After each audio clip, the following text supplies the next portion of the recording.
What's going on, my money mavens and moolah misfits? It's me, Joe Knows Money, reporting live from the rooftop of my Airbnb here in beautiful Mexico. For those of you who don't know, after 20 years as a financial advisor, I decided to retire at the age of 40 so that I could slow travel the world with my wife, kids, as well as my mom. Now I share my personal journey as well as my financial expertise in hopes of helping others achieve financial independence.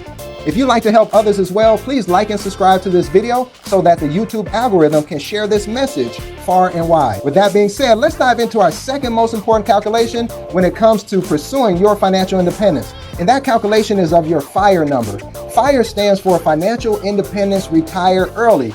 And it pertains to individuals who are retiring 10, 20, 30, or even 40 years before the traditional retirement age. Now, if you have a desire to just achieve financial independence where work becomes optional, or as I say, you're just one bad day away from retirement, or if you truly plan to retire early, the calculation is still the same. The calculation is this. You take your annual expenses. Now, it's not your present annual expenses, but your anticipated annual expenses for retirement, and you multiply that number times 25. Keep in mind that your retirement expenses may be different than your present expenses because certain things like your mortgage may or may not be there in retirement, or other expenses may change.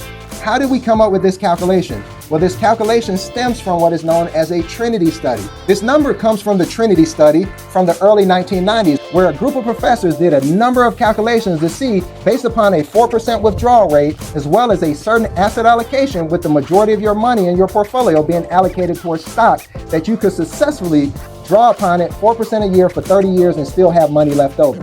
Now, if your risk tolerance is different and you don't feel comfortable putting away 75% of your portfolio into stocks, you may actually need to have more to achieve FIRE because your success rate will decline as you add more bonds and take away more stocks. So why is this number important? Well, it's important because, as the famous boxer George Foreman said, it's not about what age you want to retire, but at what income. So we want to begin with the end in mind. What is your goal? What is your FIRE number? And from there, we can chart a path forward. Now, if this number seems rather large and unattainable, I will remind you of the Martin Luther King quote where he said, if you can't fly, then run. If you can't run, then walk. If you can't walk, then crawl. But by all means, keep moving. And that's what you need to do on your pursuit of financial freedom. So if you like this video and would like to see more of them, please like and subscribe. And until next time, be good to yourself.